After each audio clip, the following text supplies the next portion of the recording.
나치 독일의 선전장관 대중선동의 천재였던 괴벨스는 이렇게 말했다. 우리가 어떤 나라에 쳐들어가면 그 나라 국민은 자동적으로 세 부류로 나뉜다. 한쪽에는 레지스탕스들, 다른 쪽에는 콜라보들이 있고 그 사이에는 머뭇거리는 대중이 있다. 그 나라 국민들로 하여금 자신들의 온갖 부가 약탈되는 것을 참고 견디게 하려면 콜라보들 편에 서도록 설득해야 한다. 일본이 침략하자 조선에서도 한쪽에는 독립운동가들, 그 반대쪽엔 친일 민족 반역자들이 있었고 그 사이에 대다수의 민중들이 있었다. 일본은 민중들이 친일파들 편에 서도록 치밀한 작전을 벌였다. 그 핵심이 바로 식민지 근대화론이었다. 일본이 낡은 조선을 발전시킨다. 이 얘기를 반복적으로 선전해서 일본의 식민 지배를 순순히 받아들이게 만들려고 했다. 그러면서 일본은 친일파를 앞세워 땅과 쌀을 빼앗고 이름과 말도 빼앗았다. 심지어 전쟁에 동원해서 생명까지 빼앗았다. 이에 맞서 독립운동 세력은 해외로 나가 임시정부를 세우고 독립군을 조직했다. 자신이 태어난 땅과 자기 민족을 지키고 싶었던 한국의 레지스탕스들, 그들은 독립을 되찾아 새로운 나라를 세우겠다는 꿈을 꾸며 필사적으로 싸웠다. 그러나 일제의 콜라보 친일파들은 천황의 신민으로 사는 것이 조선민족의 운명이라며 독립군들을 어리석은 자들이라고 비웃었다. 이들 중에는 혈서까지 써서 기어코 일본군이 된 자도 있었고 심지어 독립군을 잡아 죽이는 일에 직접 나서기도 했다. 이것이 친일파 특수부대 간도 특설대였다. 그렇기 때문에 독립군들은 일제보다 친일파들을 더 증오하고 경멸했다. 그래서 친일파들을 암살하기 위해 비밀 조직을 결성하기도 했다. 한국의 레지스탕스와 일제 콜라보들 두 세력의 길고 긴 전쟁은 그렇게 시작된 것이다. 일본이 항복하자 상황은 완전히 역전됐다. 일본군은 철수를 준비하고 친일파들은 겁에 질려 숨어버렸다. 2차 대전에서 승리한 미국과 소련, 두 나라는 한반도를 분할하기로 결정했다. 38선 이북은 소련이니 이남은 미국이 점령하기로 합의한 것이다. 1945년 9월 8일 미군이 서울에 들어왔다. 그러자 한국인들은 또다시 세 부류로 나뉘었다. 한쪽에는 자주적인 통일국가를 세우려는 독립운동 세력, 반대쪽엔 살아남기 위해 미국에 절대 복종하는 친일파들, 그리고 그 사이에 혼란에 빠진 대다수 민중들이 있었다. 미 군정은 자신들의 지배력을 강화하기 위해서 치밀한 작전을 펼치기 시작했다. 그들은 숨어있던 친일 경찰과 관리들을 즉각 복귀시켰다. 그리고 친일파들을 앞세워 자주 독립 세력을 짓밟기 시작했다. 그러자 국내에서 건국을 준비하던 독립운동가들은 크게 당황했다. 그들은 해외 독립운동 세력이 돌아오기만을 애타게 기다렸다. 1945년 10월 드디어 미국에 있던 이승만이 귀국했다. 이어서 백범, 김구가 상해 임시정부 요인들과 함께 국내로 들어왔다. 그런데 국내의 독립운동가들이 기대를 걸었던 지도자는 임시정부의 수장 김구가 아니었다. 프린스턴 박사학위를 가진 화려한 경력의 소유자 이승만이었다. 그는 아주 활짝 웃으면서 말한다. 나를 따르시오. 덮어놓고 뭉칩시다. 그런데 과연 이승만은 믿고 따를 만한 지도자일까? 비밀이 해제된 미국 CIA 문서, 이 문서에 이승만의 인격이란 파일이 존재한다. 이승만은 사적인 권력욕을 채우기 위해 독립운동을 했다. 이 목적을 추구하면서 그는 자신의 출세를 위해 수단 방법을 가리지 않았다. 그는 정말 출세밖에 모르는 사이비 독립운동가일까? 아니면 CIA가 잘못 판단한 것일까? 몰락한 양반 집안에서 태어난 이승만, 그는 아주 일찍 기독교를 받아들였다. 이 선택은 그에게 엄청난 행운을 가져다 주었다. 그 당시 미국 기독교계는 조선의 기독교를 널리 전파시켜줄 조선인 목사가 절실히 필요했다. 이 사실을 잘 아는 이승만은 목회자가 되겠다는 서약을 하고 조지 워싱턴 대학의 특별생으로 편입되는 특혜를 받았다. 조선의 기독교를 확산시키려는 미국 교단의 열망에 힘입어 이승만은 석사와 박사 학위를 한꺼번에 받는 행운을 얻었던 것이다. 이 명문대 학위들은 이승만에게 수호천사가 되어주었다. 광적인 추종자들을 모아주었고 출세의 문을 두드리면 그 문을 활짝 열어주었다. 이승만은 교민들에 대한 교육 사업을 진행했다. 그는 아주 머리가 비상한 사람이었다. 미국과 일본이 관계가 좋을 때는 일본의 조선 지배를 극찬하면서 미국인들의 비위를 맞췄다. 그러나 항구인들과 있을 때는 반일 의식이 강한 교육자로 변신했다. 그런 이중 플레이를 통해 그는 하와이 한인 사회의 지도자로 급부상하기 시작했다. 자신을 안중근과 같은 독립투사로 보이기 위해서 습관처럼 손끝에다 입김을 부는 괴상한 행동까지 했다. 하와이 한인들이 궁금해하면 내가 일본 감옥에서 고문을 당해 아직도 손끝이 시리다라고 설명했다. 이승만은 일본에 의해서 감옥에 갈 이유가 전혀 없었죠. 그러나 순진한 한인들에게는 아주 잘 먹혔다. 열성적인 지지자들이 구름처럼 몰려들었다. 맹목적으로 나를 따르라. 이승만의 첫 번째 목표는 하와이 국민회를 장악하는 것이었다. 그 당시 한인들은 정기적으로 독립운동 성금을 냈고 국민회는 미주지역 최대의 독립자금 조달처였다. 이 사실을 잘 아는 이승만은 자신의 추종자들을 이끌고 국민회를 장악하기 위해 싸웠다. 자신을 반대하는 사람들에게 테러도 불사했다. When my father was working in a farm, somebody came behind and, with that pick, hit him on the back, so he was in a hospital. And you think Sungmin Rhee did it? The gang, one of his gang did it. He's taken over as president, and the controlling factor in that, because he knew that at least they had some cohesion and they had steady funds. He was bringing in his whole unit in there, and they didn't want that control. That's when they had a big fight there. They shot guns and everything. 1914년 7월 14일 이승만은 한인들이 모아준 여학생 기숙사 건립기금 2,400달러로 부동산을 구입했다. 그런데 바로 그날 이승만은 자신에게 땅을 판 프레드 베링거에게 그 땅을 담보로 1,400달러를 빌렸다. 1년 후 베링거가 빚을 갚으라고 하자 이승만은 자기 빚을 국민회더러 갚으라고 떠넘겨버렸다. 그리고 점점 더 대담해졌다. 그는 국민회 재산인 여학교도 인수했다. 그 후로도 그는 이런 짓들을 계속 반복했다. 국민회 재산을 담보로 대출을 받아 돈을 챙기고 마지막에는 자기 소유로 만든 국민회 재산들을 전부 매각해서 목돈을 챙겼다. 꼬리가 길면 잡히는 법이다. 이승만이 장악한 국민회의 공금 집행에 문제를 제기하는 사람들이 나타났다. 그들은 회계 처리가 엉터리란 물증까지 확보하고 이승만 세력의 퇴진을 요구했다. 물론 이승만은 가만두지 않았다. 추종자들을 동원해 물증을 빼앗고 입을 막으려고 했다.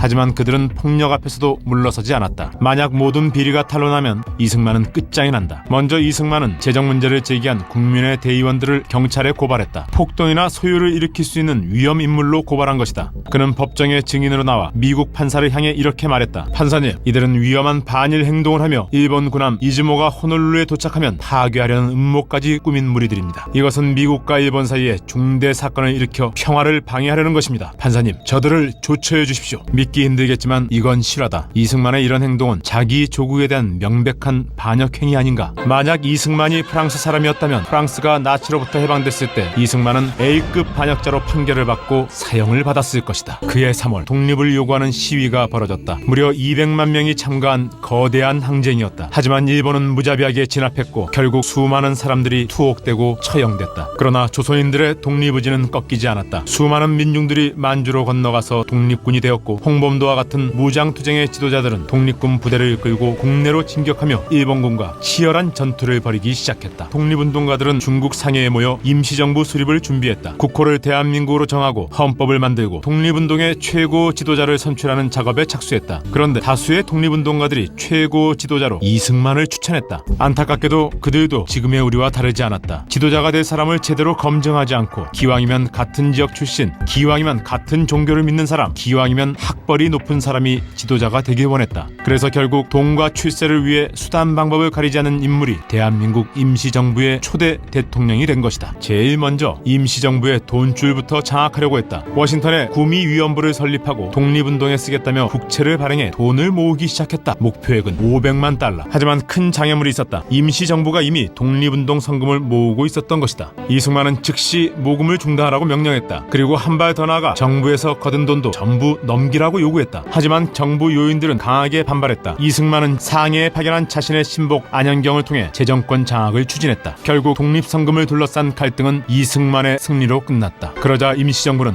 내분에 휩싸였다. 이승만과 관련된 수많은 충돌을 보면 파돈과 관련이 있습니다. 그는 대륙을 돌아다니며 대대적인 모금 활동을 벌였다. 나이 46세 자신을 숭배하는 22살짜리 여대생과 여행도 하고 최고급 레스토랑에서 식사를 하고 럭셔리 호텔에서 잠을 잤다. 그런데 샌프란시스코에서 덜컥 미국 수사관들에게 잡혔다. 당시의 미국은 청교도적인 분위기가 강했다. 그래서 부도덕한 성관계를 목적으로 주 경계선을 넘는 것을 금지하고 있었다. 이승만의 감추고 싶은 비밀까지 드러났다. 이승만이 백인 여자들에게도 접근해 재벌 2세처럼 최고급 식사를 사주며 데이트를 즐겼던 것이다. 결국 미국 수사관들은 그를 기소해버렸다. 만약 이 사건이 등골이 휘도록 일해서 독립성금을 내주는 한인들에게 알려진다면 다시는 이승만에게 땡전 한 푼 줄 리가 없다. 일단 대통령 환영의 불참을 통보하고 그 이유는 비밀이라고 둘러댔다. 그리고 재판은 하와이에서 받게 해달라고 사정했다. 이승만은 비밀리에 백인 유력 인사들과 접촉했다. 그들은 이 박사는 절대 그럴 뿐이 아니다 라고 보증을 해주었다. 결국 그는 위기 상황에서 빠져나갔다. 이승만은 대통령이 된 지 1년 만에 상해로 갈 준비를 시작했다. 바로 이때 일본은 만주 일대의 독립군을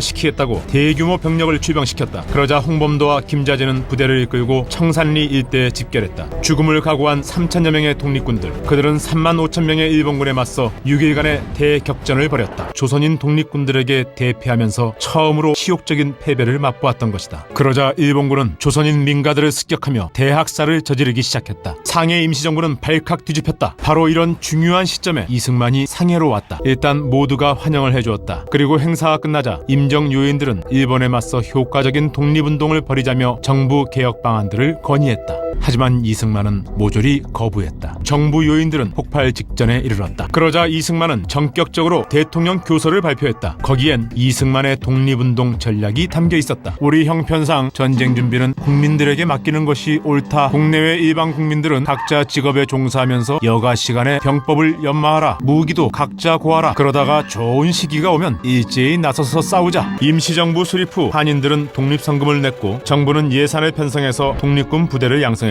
그런데 이승만이 끼어들어 브로커 역할을 해왔던 것이다. 그동안 성금을 받아서 외교 활동을 내세우며 13%만을 송금한 것이다. 그런데 독립전쟁 준비를 모두 국민들에게 떠넘기면 어떻게 될까? 이승만으로서는 정부에 보내야 할 돈을 더 파격적으로 줄일 수 있다. 이게 핵심이다. 결국 독립운동가들도 인내심의 한계를 느꼈다. 정부의 역할이 중요한 이런 절박한 상황에서도 허무맹랑한 전략이나 짓거리면서 그 아무런 비전도 내놓지 못하니 임정 요인들 사이에서 이대로는 안 된다. 그런 공감대가 확산됐다. 정부 핵심 요인들은 이승만에게 물러나라고 요구했다. 국무총리가 이미 떠난 상황에서 김규식, 안창호마저 임정을 떠났다. 과연 그는 이 사태를 어떻게 수습했을까?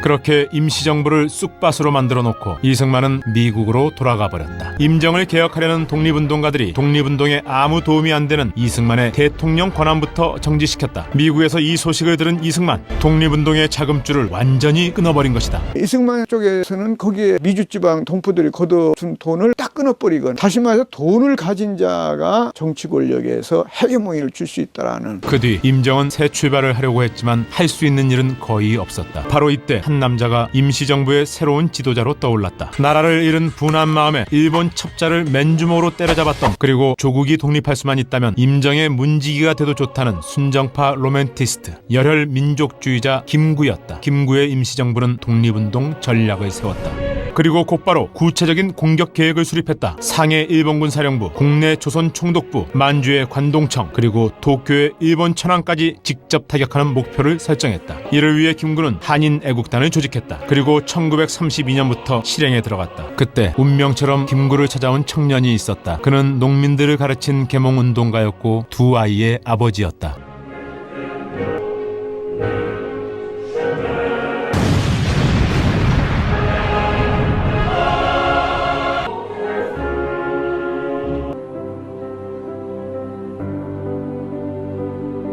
이 소식은 하와이에도 알려졌다. 그러자 이승만은 김구에게 주제넘은 충고를 했다. 그러나 윤봉길의 희생은 어리석은 짓이 결코 아니었다. 그리고 장제스 총통은 한국의 레지스탕스들을 전폭적으로 지원하기 시작했다. 드디어 임시정부가 독립운동에 새로운 활로를 개척한 것이다.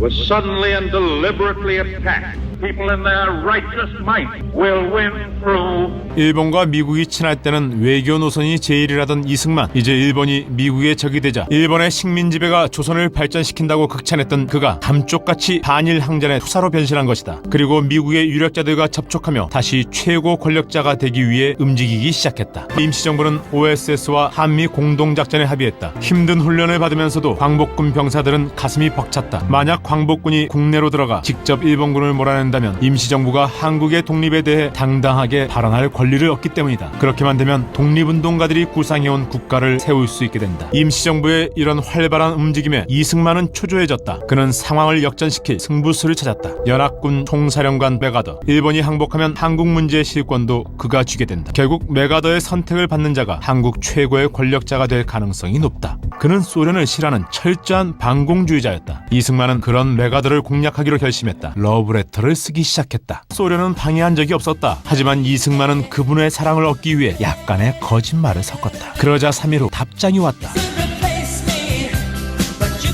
일본은 항복을 선언했다. 독립운동가들에겐 비극적인 소식이었다. 김군은 조국의 미래를 걱정했다. 대의전에 참전을 못했으니 한국인들이 당당하게 독립을 주장할 권리를 얻지 못하게 된 것이다. 이제 강대국들은 한반도를 자기들 마음대로 이용하려 들 것이다. 최악의 경우 미국과 소련의 꼭두각시가 되어 대리전쟁을 치러야 할지도 모른다. 독립운동가들은 태극기를 들고 기념사진을 찍었다. 하지만 마음속으론 비통함으로 울고 있었다. 이승만은 웃고 있었다. 이 당시 메가더는 도쿄에서 일본 문제를 처리하느라 바빴다. 연합국들은 침략전쟁의 책임자들을 처벌하라고 요구했다. 히로히토는 조용히 메가더를 찾아갔다. 메가더는 히로히토를 전범 재판에 회부하지 않았다. 그 대가로 미국은 일본에 미군을 계속 주둔시킬 수 있는 권리와 동북아 방위의 교두보를 확보했다. 다음 차례는 한반도 문제였다. 그는 과연 어떤 사람을 한국의 대통령으로 세우고 싶었을까? 애국자였을까? 물론 그럴 리가 없다. 메가더는 미국의 국익을 최대로 보장해주는 인물을 원했다. 이승만은 도쿄로 향했다. 이제 한국의 미래가 결정될 운명의 순간이 다가오고 있었다.